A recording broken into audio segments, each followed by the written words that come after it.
भगवान निकल के आए तो खीर लेकर के आए। अच्छा, खीर ही लेकर के आए, फल ले आते, पपीता ले आते, चावल ले आते, कोई भी वस्तु लेके आ जाते, पर खीर लेके आए। खीर क्यों लेके आए? क्योंकि चावल कर्म का प्रतीक होता है, दूध ज्ञान का प्रतीक होता है, शक्कर भक्ति का प्रतीक होती है। जब कर्म रूपी भक्ति, ज्ञान रूपी भक्ति और प्रेम रूपी भक्ति अब तीनों एकत्रित हो जाती है तो ठाकुर जी को कहीं भी आना ही पड़ेगा। और आज आप कर्म रूपी हैं, ये भक्ति रूपी हैं और ये प्रेम रूपी हैं। और जब तीनों भक्ति एकत्रित हो जाती है मनसा वाचा कर्मणा, तब भगवान को वहां प्रागट होना पड़ता है और भक्तों की कल्पना को पूरा करना पड़ता है। विगत 3 वर्षों से श्यामा किशोर जी मुझे फोन कर रहे थे, आपको आना है स्वामी जी, आपको आना है। और हमने कह दिया था कि मैं जरूर आऊंगा, पर जिस गाड़ी से मैं चलता हूँ वो गाड़ी कल से ही हमारी कंपनी में पड़ी हुई है, क्योंकि मुझे कुंभ में जाना है। 18 तारीख को सुबह निकलना है मुझे, मेरी एक मीटिंग है जबलपुर में, 22 तारीख उस कार्यक्रम को करना है। इसके बाद कुंभ में जाना है, मुझे भी कोई उपाधि कुंभ में मिलने वाली है। और फिर विगत 1 फरवरी से लेकर के 16 फरवरी तक मेरी लगातार बाहर कथाएं हैं, तो उसमें रहना है। तो मैंने यहाँ कहा, मैंने कह दिया था कि मैं जब समय मिलेगा मैं आ जाऊंगा, लेकिन 3 दिन के बीच कभी भी मैं आऊंगा। और आज मुझे श्यामा किशोर जी के माध्यम से इतने सारे भक्तों का मुझे दर्शन मिला, ये मेरे सौभाग्य का विषय है। आइए एक बार प्रभु के नाम का कीर्तन करते हैं। और हमारी साधवी जी बैठी हुई हैं, आपसे बड़ा हमारा स्नेह है, हम दूसरी मुलाकात हो रही है आपसे। एक बार तो गौ माता जी की गौशाला में हुई थी और आज यहाँ भक्त वृंदों की भव्यशाला में हो रही है ना? हाँ जी जी, है ना? तो आइए एक बार बड़े प्रेम से देखो, हृदय से आवाज निकलती है तो वो भगवान तक पहुंचती है। और मुखमंडल की जो आवाज निकलती है तो हमें कंठ से नहीं, हमें नाभि से परमात्मा के नाम का उच्चारण करना है। मेरा कोई ना सहारा हो, मेरा कोई ना सहारा बिना तेरे,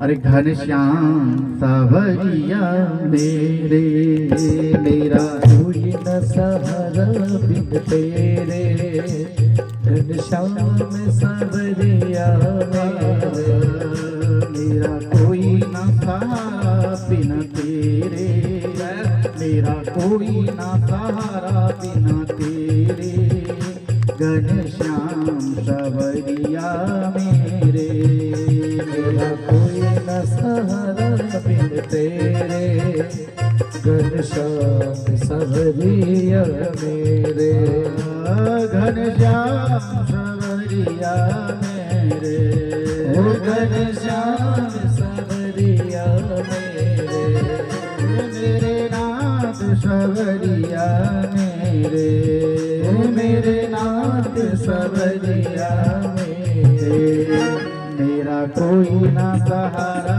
बिना तेरे, मेरा कोई ना सहारा बिना तेरे, घनश्याम सावरिया मेरे, मेरा कोई न सहारा बिन तेरे, घनश्याम सावरिया मेरे। हम सबको भगवान की शरणागति में चलना, हमें सबको शरणागति ठाकुर जी की पकड़नी है। हमें संस्कार संस्कृति अपनी सभ्यता का विशेष ध्यान रखना है। आपने देखा होगा राघवेंद्र सरकार प्रातः काल उठते थे तो रामचरितमानस में चौपाई आती है, प्रातः काल उठ के रघुनाथा, और माता पिता गुरु ना वही माता। कल्पना करिए आज की स्थिति आप देख रहे हैं। अभी कुछ 2, 4, 10, 15 दिन पहले हमारे शिष्य ने आपके रंगबाड़ी के क्षेत्र में उन्होंने वृद्धाश्रम खोला। अच्छा, 3-4 मंजिल का वो वृद्धाश्रम खोला है। मैं भी गया उस उद्घाटन समारोह में, बहुत पब्लिक थे। लोगों ने हमें बोलने का मौका दिया तो हमने कहा वृद्धाश्रम क्यों खोले जा रहे हैं, उसका तात्पर्य क्या है, उसका कारण क्या है? उसका कारण है कि हम सबको वृद्धाश्रम में जाना है। क्यों जाना है? प्रश्न खड़ा होता है हम सबको, हमको नहीं जाना, क्योंकि हमने अच्छे कर्म किए हैं, हमारे माता पिता ने अच्छे कर्म किए थे, तो हम जैसे बालकों को पैदा किया है, और जब हम ऐसे बालक पैदा होंगे तो हमारी आने वाली पीढ़ी कभी वृद्धाश्रम में नहीं जाएगी। जय हो। लेकिन हो सकता है तुम लोगों को वृद्धाश्रम में जाना पड़े, इसकी कोई गारंटी ले नहीं ले मैं बता नहीं सकता। क्यों? क्योंकि आज कल का माता पिता, आज कल के जगत के लोग अपने बेटे को सब कुछ पढ़ा रहे हैं, अंग्रेजी पढ़ाएंगे, ये पढ़ाएंगे, वो पढ़ाएंगे, लेकिन घर में जो संस्कार वाली चीज है, जैसे गीता है, रामायण है, वो व्यक्ति नहीं पढ़ा। वो नहीं पढ़ी। विचार करिए, आपका बेटा अंग्रेजी पढ़ेगा तो हाय हाय और बाय बाय वो बोलेगा, और हाय हाय बाय बाय बोलने वाला बेटा के जीवन में कभी संस्कार नहीं आ सकता। यदि आपको अपने जीवन में, अपने बालक के जीवन में संस्कार लाना है तो उसे गीता का पाठ जरूर कराइए, उसे मानस का पाठ जरूर कराइए। और जो बालक रामचरितमानस का पाठ कर रहा होगा वो कभी भी अपने माता पिता को अपने से अलग नहीं करेगा, क्योंकि उसके राम के चरित्र उसके जीवन में स्थापित हो जाएंगे, और जिनके जीवन में राम का चरित्र उतर जाए, भला वो अपने माता पिता को कैसे वृद्धाश्रम में भेज सकता है? जो राघवेंद्र सरकार, जो मेरे राम, जो मेरे परमात्मा अपनी माता को तो छोड़िए, सौतेली माता कैकेयी के बच्चों को मान करके 14 वर्ष के लिए वनवास चले गए, और जो सौतेली माता के 14 बच्चों को मान करके 14 वर्ष के लिए वनवास चले गए, ऐसा राम, ऐसे राम भक्त अपनी माता को कभी बेदखल नहीं कर सकते। जय हो। इसलिए प्यारे मेरी भाई और बहनों, आप मात शक्ति हो, आप जगदम्बा हो, आप पारंबा हो, और हमारे शास्त्र में बताया गया है, भागवत के 7वें स्कंद में बताया गया है, ये देवियां चाहे तो अपने घर को स्वर्ग बना सकती है, ये देवियां चाहे तो अपने घर को स्वर्ग बना सकती हैं, ये देवियां चाहे तो घर को मंदिर बना सकती हैं, और देवियां चाहे तो उसी घर को नरक का अड्डा बना सकती हैं। आपके ऊपर निश्चय, आपको अपने बेटे को, अपनी बेटी को कैसे स्वीकार करना है, आपको अपनी बेटी को, अपनी परंपरा को, अपनी अपनी संस्कृति को, अपनी संस्कृति को, अपनी सभ्यता को कैसे सुरक्षित करना है, अपने संतान को कैसे ऊंचाबार बनाना है। आप अपने बेटे को ऊंचाबार बनाना है तो आपको साहित्य में एक बार दृष्टि डालनी पड़ेगी, आपको साहित्य पढ़ना पड़ेगा, आपको धर्म को स्वीकार करना पड़ेगा। हमारा सनातन धर्म हमें क्या बताता है? अहिंसा परमो धर्मो यतो भक्ति रतो छजे हते चित्त प्रतिहता यम आत्मा संप्रसिद्ध। हमारा सनातन धर्म हमें बताता है जिए और जीने दो। हमारा सनातन बताता है कि हमें तो जीना है, सामने वाले को जीने का मार्गदर्शन देना है, हमें अपनी सुरक्षा तो करनी है, लेकिन सामने वाले को भी सुरक्षित करना है, ये हमारा सनातन धर्म बताता है। वो कैसे होगा? ये हमें रामचरितमानस का पाठ करना पड़ेगा। हमारे धर्मों का आपने बड़ी सुंदर, मैं आपको व्याख्या बताता हूँ कि व्यक्ति रामचरितमानस की विशेषता मैं आपको बताऊं, रामचरित की मानस की दिव्यता आपको मैं बताऊं। मेरे राम का नाम तो बल्ब है, ट्यूबलाइट कैसा है? उठाइए साहित्य, किसी कवि ने बड़ी अच्छी बात कही है, राम नाम मणिदीप धरूं और जयहि दे हरिद्वार, और तुलसी भीतर बाहिरो जो चाहते उजियार। ये आदि गुरु शंकराचार्य जी महाराज जी का पद है। कितना सुंदर भावुकता वाला पद है कि रामचरितमानस की विशेषता, राम जी के नाम की दिव्यता, राम जी के नाम की अलौकिकता, राम जी के नाम का प्रभाव कैसा है। राम का नाम जप करने वाला व्यक्ति खुद का कल्याण करता है। राम के नाम का अनुसरण करने वाला व्यक्ति, राम के नाम का जाप करने वाला व्यक्ति, राम के नाम का रवण भ्रमण करने वाला व्यक्ति खुद का कल्याण तो करता है, लेकिन सामने वाले का भी कल्याण कर देता है। कैसे करता है? कैसे करता है? कैसे करता है? उल्टा नाम जगत जग जाना उल्टा नाम जगत जग जाना। वाल्मीकि ब्रह्म में समाना। ओ वाल्मीकि ब्रह्म में समाना।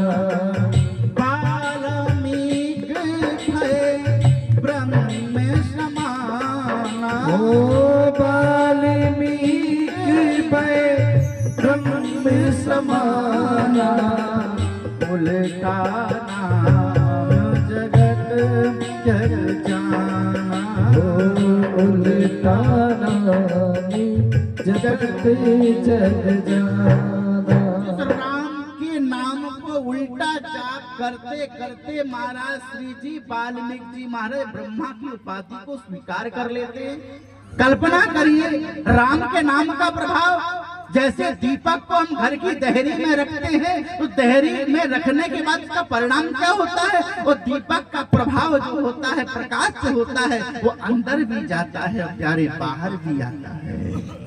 ऐसे राम के नाम का प्रभाव है। हम जब राम जी के नाम का चिंतन करेंगे, राम जी के नाम का वंदन करेंगे तो हमारा भी कल्याण होगा और सामने वाले का भी कल्याण होगा। ये राम जी के नाम की विशेषता है। लेकिन हमें करना क्या पड़ेगा? हमें वैसा ही करना पड़ेगा जैसे एक लोभी व्यक्ति, एक लालची व्यक्ति, एक पैसा कमाने वाला व्यक्ति काम ही नार प्यार जी में लोभ ही के पियताम तिम रघुनाथ निरंतर प्रिय लागहु मोरे राम।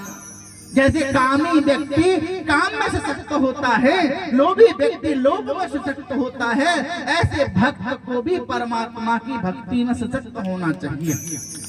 परमात्मा की भक्ति में डुबकी लगाना चाहिए, परमात्मा को स्वीकार करना चाहिए और परमात्मा की दिव्यता को, परमात्मा के चरित्र को, परमात्मा के स्वरूप को स्वीकार करके जीवन को धन्य करना चाहिए। आज कल्पना करिए आपका बेटा रामचरितमानस का पाठ नहीं करेगा, गीता का पाठ नहीं करेगा, भागवत का पाठ नहीं करेगा तो भला वो बेटा आपकी सेवा कर पाएगा? आज 70% व्यक्ति अपने बेटों से और अपनी बहू से परेशान है। बैठे होंगे तो मुझे तो पता नहीं है। 70% लोग अपने बेटे से परेशान, अपनी बहू से परेशान। परेशानी का कारण भी तुम ही हो। क्यों हो कि आपने बचपन काल से ही अपने बेटे को रामचरितमानस का पाठ कराया होता तो आपका बेटा राम भक्त बन जाता, और जब राम भक्त बनता तो आपकी आज्ञा का पालन करता।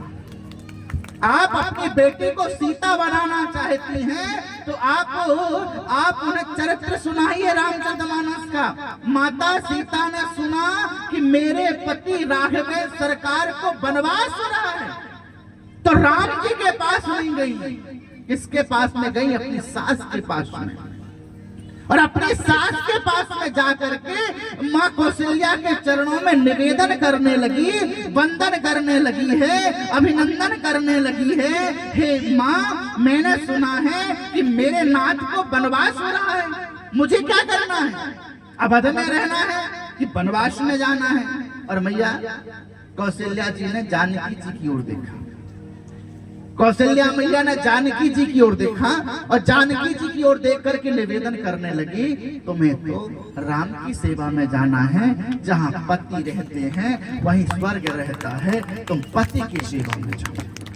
और जब राम की सेवा में जाने के लिए जानकी तत्पर हुई, एक मिनट शांति का परिचय देंगे, एक मिनट ध्यान रखिएगा। तो माता जानकी जी राम जी के पास में गई और राम जी के पास में जाकर के निवेदन करने लगी, है नाथ मैं आपकी सेवा में 14 वर्ष के लिए मैं चलूंगी। और जब जाने के लिए तत्पर हुई तो राम जी ने मना कर दिया, वनवास मुझे हुआ है। जानकी तुम्हें पिता की सेवा में रहना है, माता की सेवा में रहना है। राम जानकी जी को पिता की सेवा में, पिता की सेवा में अपनी जननी कौशल्या की सेवा के चरणों में सौंप के जा रहे थे सीता जी को, लेकिन सीता जी ने मना कर दिया, मैं आपकी सेवा में रहूंगा। माता कौशल्या जी ने कहा, अब बार बार राम जी कह रहे तुम्हें अवध में रहना है, जानकी जी कह रहे मैं आपके साथ में चलूंगी। अच्छा, जानकी जी तो सरस्वती है, लक्ष्मी है, पारंबा है, आदि शक्ति है। राम, हे राघवेंद्र सरकार, आप कहते हैं कि मैं अवध में रहूंगी, तो ठीक है, मैं रहने के लिए तैयार हूँ, लेकिन आपको 3 प्रश्नों का उत्तर देना होगा। राम जी ने कहा, कहो कौन से प्रश्न हैं? बोले महाराज, पहला प्रश्न है, सूर्य के बगैर धूप रहती है? राम जी ने कहा, बिल्कुल नहीं रहती। जल के बगैर मछली रहती है? बोले बिल्कुल नहीं रह सकती। चांद के बगैर चांदनी रहती है? नहीं रहती।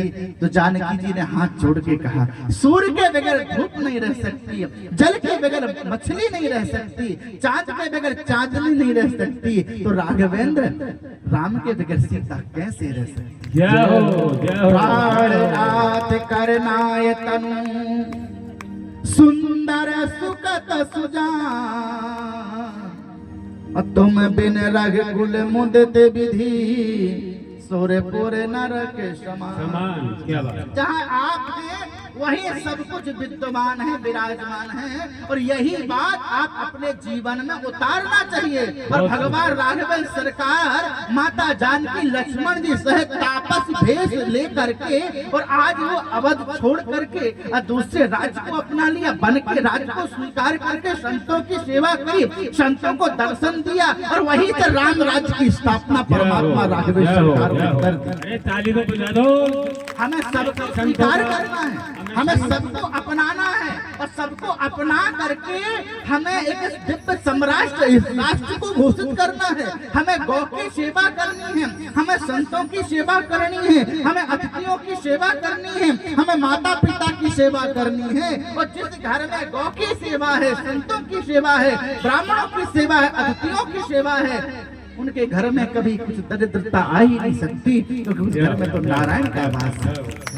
आप बहुत सुंदर। इस क्षेत्र में मैं यहाँ पे आया, कई बार मैं इस गली में आया, हमारे त्रिपाठी जी रहते थे, सामने मकान है सच उनका। इस गली से 2-4 भक्त जुड़े हुए हैं हमसे, और मैं आता रहता रहा यहाँ पर। तो त्रिपाठी जी के जाने के बाद मेरा आना यहाँ पे कम हो गया, और आज जब मैं यहाँ पे आया तो मुझे उनकी याद आ गई। आज वो होते तो बहुत प्रसन्न होते। मैं बहुत बहुत आपको आशीर्वाद देता हूँ, बहुत बहुत साधुवाद। आपकी दिव्यता, राम जी की कृपा आपके जीवन में सदैव बनी रहे, और हमारी जो श्यामा किशोरी जी हैं, बहुत बहुत आपको साधुवाद। आप ऐसी उत्तर बढ़ती रहें, इसी आशा के साथ में आप सभी को हमारा जय श्री राम। बोलिए सच्चिदानंद भगवान की। ये बहुत सुंदर बात है। हमें नरसिंह जी के माहिरा जो श्यामा किशोरी जी के द्वारा मधुर वाणी से सुन रहे हैं, साथ में ही